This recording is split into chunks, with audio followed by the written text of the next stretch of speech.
UP board class में आपका हार्दिक स्वागत है।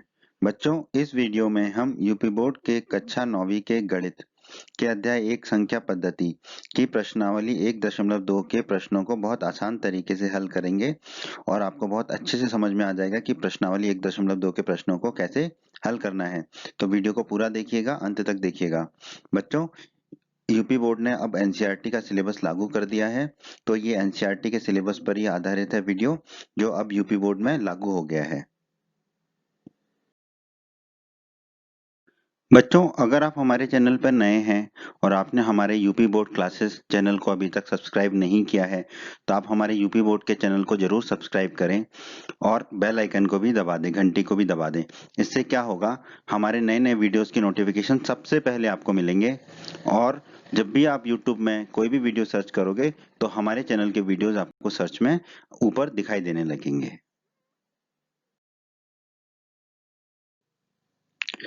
प्रश्न एक में बच्चों हमसे पूछा गया है, नीचे दिए गए कथन सत्य हैं या असत्य हैं। तो नीचे 3 कथन दिए गए हैं, 1 2 3। तो हमें बताना है इनमें से कौन से कथन सत्य हैं और कौन से असत्य हैं। फिर बोला है कारण के साथ अपने उत्तर दीजिए। तो जो कथन सत्य है असत्य जो हम बोलेंगे तो हमें उसका कारण भी बताना होगा। तो प्रश्न 1 का पहला भाग है, पहला कथन है, प्रत्येक अपरिमेय संख्या एक वास्तविक संख्या होती है। तो बच्चों, पहले तो हम रिश्ता समझ लेते हैं अपरिमेय संख्या और वास्तविक संख्या का, फिर हम इस प्रश्न का उत्तर देंगे। तो बच्चों, हमने अध्याय 1 के परिचय के वीडियो में वास्तविक संख्याओं के वर्गीकरण के बारे में पढ़ा था कि वास्तविक संख्याएं 2 प्रकार की होती हैं, या तो वो परिमेय संख्या होगी या अपरिमेय संख्या होगी। तो इसका मतलब वास्तविक संख्या परिमेय संख्या हो सकती है या अपरिमेय संख्या हो सकती है। और इसको अगर हम दूसरी तरफ से देखें तो हर परिमेय संख्या वास्तविक संख्या होगी। उसी प्रकार प्रत्येक अपरिमेय संख्या वास्तविक संख्या होगी। तो यहाँ हमने देख लिया कि वास्तविक संख्या या तो परिमेय होगी या अपरिमेय होगी, परंतु सभी परिमेय संख्या वास्तविक संख्याएं होंगी और सभी अपरिमेय संख्या जो है वास्तविक संख्याएं होंगी। अब हम चलते हैं अपने कथन की ओर वापस।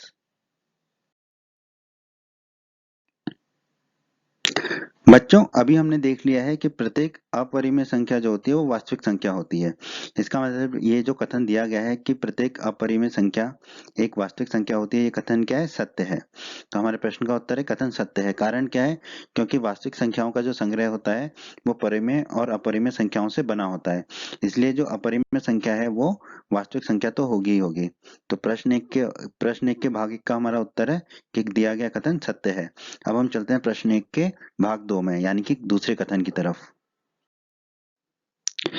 बच्चों, प्रश्न 1 में भाग 2 है हमारा, जो कथन दिया गया वो है, संख्या रेखा का प्रत्येक बिंदु √m के रूप का होता है, जहां m एक प्राकृत संख्या है। प्राकृत संख्या क्या है, ये हमने अध्याय 1 के परिचय के वीडियो में पढ़ा था, तो अभी हम उसे और देख लेंगे दोबारा से। और संख्या रेखा वह रेखा होती है जहां पर हम प्रत्येक बिंदु को निरूपित कर सकते हैं, दर्शा सकते हैं। तो यहाँ कहा गया है संख्या रेखा का जो प्रत्येक बिंदु होता है वो √m के रूप का होता है, जहां m जो है प्राकृत संख्या है। तो आइए देख लेते हैं कि प्राकृत संख्या क्या होती है, फिर हम इस कथन के बारे में कुछ कहेंगे। बच्चों, वास्तविक संख्याओं का ये वर्गीकरण हमने अध्याय 1 के परिचय के वीडियो में पढ़ा था। यदि आपने अध्याय 1 के परिचय का वीडियो नहीं देखा है तो अवश्य देखें। आई बटन पर क्लिक करने से आपको अध्याय 1 के सभी वीडियोस के लिंक मिल जाएंगे। तो इस वर्गीकरण में हमने देखा था कि जो प्राकृत संख्या होती है वो क्या होती है, वो धनात्मक पूर्णांक होते हैं। जितने भी धनात्मक पूर्णांक होते हैं वो प्राकृत संख्या कहलाते हैं। यानी कि जो शून्य है वो प्राकृत संख्या नहीं है, शून्य अलग है और प्राकृत संख्या अलग है। प्राकृत संख्या धनात्मक पूर्णांक होते हैं। तो यहाँ हमें यही समझना है कि शून्य और धनात्मक पूर्णांक यानी कि प्राकृत संख्या अलग अलग चीज होती है। अब हम चलते हैं कथन की तरफ वापस। अब हम कथन को फिर से पढ़ लेते हैं। संख्या रेखा का प्रत्येक बिंदु √m के रूप का होता है, जहां m एक प्राकृत संख्या है। तो बच्चों, ये कथन जो है असत्य है। उसका कारण क्या है? 0 एक प्राकृत संख्या नहीं है, 0 एक प्राकृत संख्या नहीं है, ये अभी हमने देखा। क्योंकि प्राकृत संख्या होती है धनात्मक पूर्णांक, तो 0 एक प्राकृत संख्या नहीं है। और √0 अगर हम लें तो शून्य होता है। तो √0 किसके रूप का? √m के रूप का है। ठीक है, √m के रूप का ही है ना। ठीक है, तो √0 कितना होता है? शून्य। और शून्य जो है संख्या रेखा पर होता है। तो संख्या रेखा पर अगर शून्य है तो जो है m जो है वो एक प्राकृत संख्या नहीं होगी, मतलब कि वो शून्य भी होगी, सिर्फ प्राकृत संख्या नहीं होगी। तो जो कथन दिया गया है संख्या रेखा का प्रत्येक बिंदु √m के रूप का होता है, ये कथन असत्य है। क्योंकि और जहाँ m जो है एक प्राकृत संख्या है, क्योंकि अंडर रूट जीरो में जीरो जो है प्राकृत संख्या नहीं है और अंडर रूट जीरो जीरो होता है और जीरो संख्या रेखा का एक बिंदु है, इसलिए ये जो कथन दिया गया है ये कथन असत्य है। तो ये उत्तर हो गया हमारा प्रश्न 1 के भाग 2 का कि कथन असत्य है। अब हम चलते हैं प्रश्न 1 के भाग 3 की तरफ।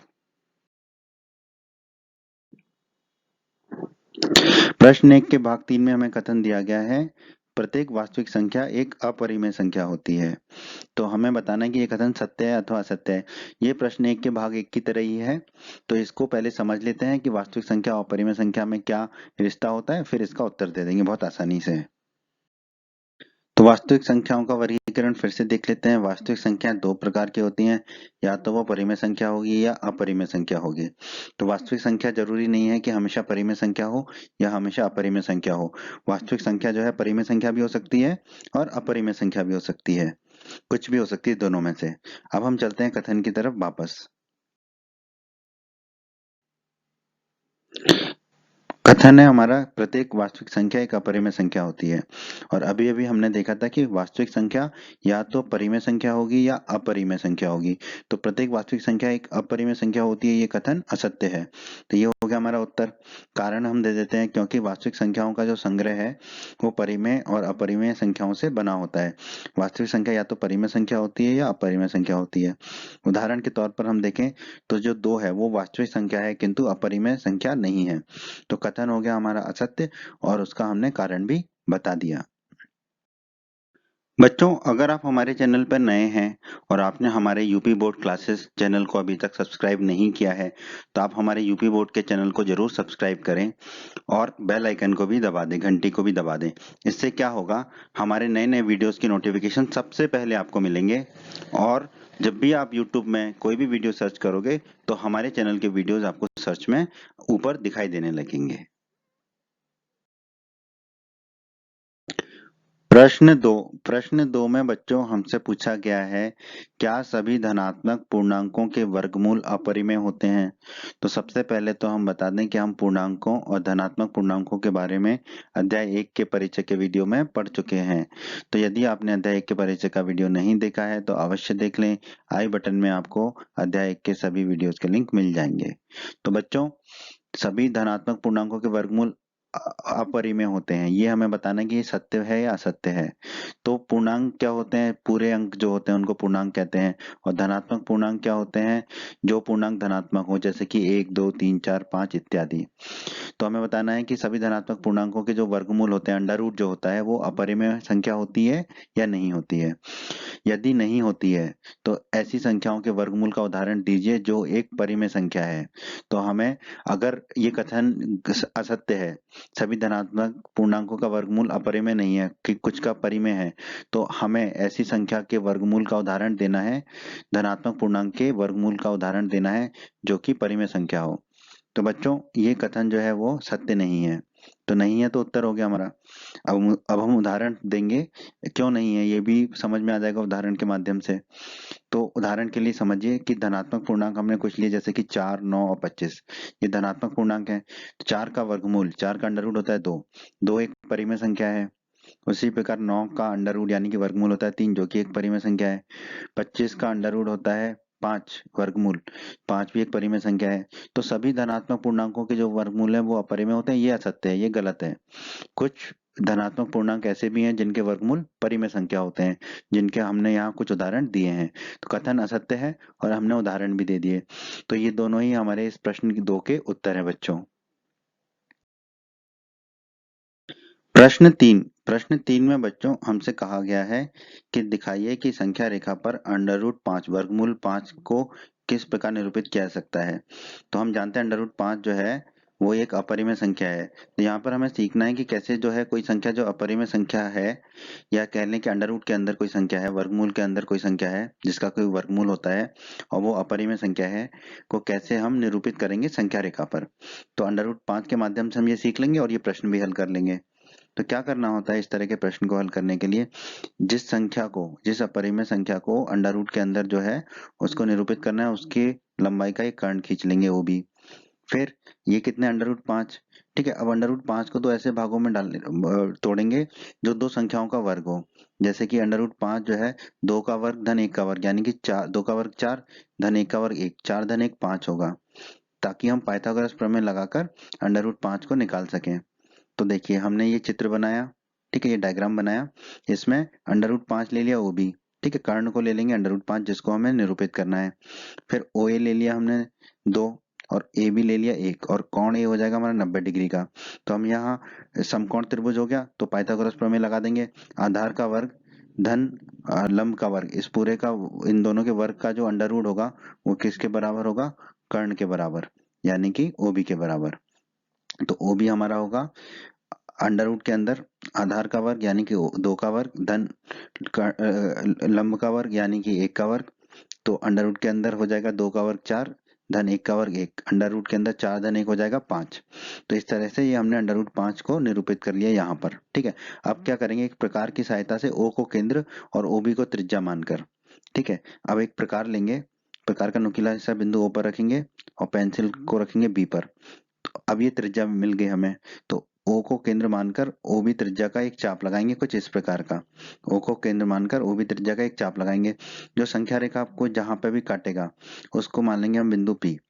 तब ये बिंदु P जो होगा वो संख्या रेखा पर √5 के संगत होगा।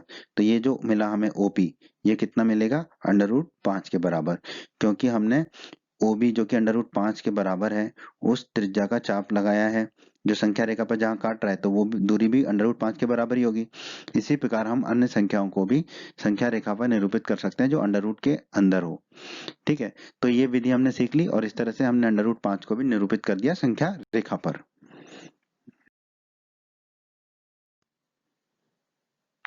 उम्मीद करते हैं बच्चों आपको हमारा ये वीडियो पसंद आया होगा। बच्चों अगर आप हमारे चैनल पर नए हैं और आपने अभी तक हमारे चैनल को सब्सक्राइब नहीं किया है तो आप सब्सक्राइब बटन को दबाकर हमारे चैनल को अवश्य सब्सक्राइब करें और बेल आइकन को भी दबा दें। इससे क्या होगा, आपको हमारे नए नए वीडियोस के नोटिफिकेशन सबसे पहले मिलेंगे और जब भी आप YouTube पर वीडियोस को सर्च करेंगे तो हमारे चैनल के वीडियोस आपको सर्च में ऊपर दिखाई देने लगेंगे। आप हमारे इस वीडियो को अपने सभी दोस्तों के साथ व्हाट्सएप पर, फेसबुक पर अवश्य शेयर करें जिससे आपके दोस्तों का भी लाभ हो। और बच्चों आपको वीडियो पसंद आई है तो आप वीडियो को लाइक अवश्य करें। धन्यवाद बच्चों।